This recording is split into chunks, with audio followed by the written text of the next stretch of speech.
നമസ്കാരം, മൂവി ബ്രാൻഡിലേക്ക് സ്വാഗതം. Big boss Malayalam season 6 ആദ്യത്തെ എവിക്ഷനാണ് ഇപ്പോൾ കഴിഞ്ഞത്. തുടക്കത്തിൽ തന്നെ കളം നിറഞ്ഞു കളിച്ച രതീഷ് പുറത്താകുമെന്ന് ആരും പ്രതീക്ഷിച്ചിരുന്നില്ല.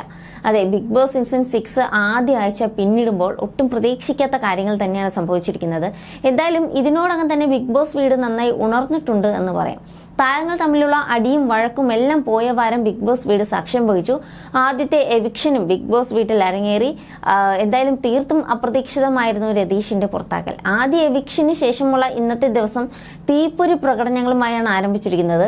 ഇന്നത്തെ രാവിലെ തന്നെ റോക്കിയും റാസ്മിനും തമ്മിൽ കൊമ്പ് കോർക്കുകയുണ്ടായി. മോർണിംഗ് ടാസ്കിനെ കുറിച്ചുള്ള തർക്കമാണ് ഇരുവരും തമ്മിൽ വലിയ വാക്പോരിലേക്ക് എത്തിക്കുന്നത്.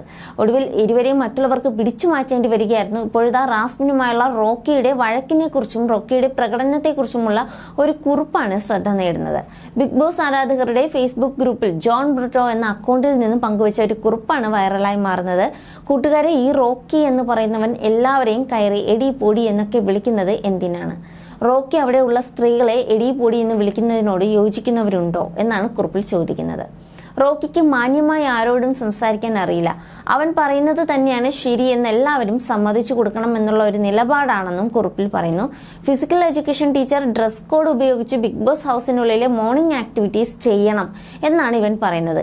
എല്ലാവരും ഇവനെ പോലെ കൂടിയ ഷൂവും ഇൻഷേർട്ട് ചെയ്ത ഡ്രസ്സും ഇടണമെന്ന് പറഞ്ഞാൽ നടക്കുന്ന കാര്യമാണോ? ഈ സ്ത്രീകളോട് സംസാരിക്കുമ്പോൾ അവരുടെ ദേഹത്തേക്ക് ചെന്ന് ഇടിക്കാൻ പോകുന്ന രീതിയിലാണ് നേരെ ചെന്ന് സംസാരിക്കുന്നത്. അവരെ ഇപ്പോൾ അടിക്കുമെന്നുള്ള രീതിയിലാണ്. സ്ത്രീകളുടെ മുമ്പിൽ നിന്നും തുപ്പുന്നു, പുച്ഛിച്ച രീതിയിലുള്ള സംസാരങ്ങൾ നടത്തുന്നു എന്നും കുറിപ്പ് ആരോപിക്കുന്നു. മോർണിംഗ് ടാസ്ക് ഒരു വ്യക്തിക്ക് കൊടുത്താൽ ആ വ്യക്തിയുടേതാണ്. മോർണിംഗ് ടാസ്ക് അതിൽ കയറി അനാവശ്യമായ ചർച്ച അല്ലെങ്കിൽ അഭിപ്രായം പറഞ്ഞ് വൃത്തികെട്ട സ്ക്രീൻ സ്പേസ് കണ്ടെത്താൻ നോക്കുന്നുവെന്നും കുറിപ്പിൽ പറയുന്നുണ്ട്. റാസ്മിൻ ഫായ് എന്നിട്ട് നന്നായിട്ട് ടാസ്ക് ചെയ്തു. കൂടെയുള്ള സഹമത്സരാർത്ഥികൾ എല്ലാം അതിനെ അഭിനന്ദിച്ചു. അത് കണ്ടിട്ട് വളരെയധികം രോഷാകുലനായി അസൂയപ്പെട്ട് അവരോട് കയറി എടി പൂടി ഇനി ആരാടി എന്നൊക്കെ വിളിച്ചു. ഒരു മര്യാദയും ഇല്ലാതെ സ്ത്രീകളോട് സംസാരിക്കുന്നുവെന്നാണ് കുറിപ്പിൽ പറയുന്നത്.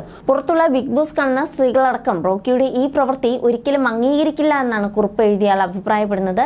റോക്കി ഇങ്ങനെയാണ് നിൽക്കാൻ തീരുമാനിക്കുന്നതെങ്കിൽ പുറത്തേക്ക് പോകാൻ വളരെയധികം സമയം എടുക്കില്ലെന്നും കുറിപ്പിൽ പറയുന്നുണ്ട്.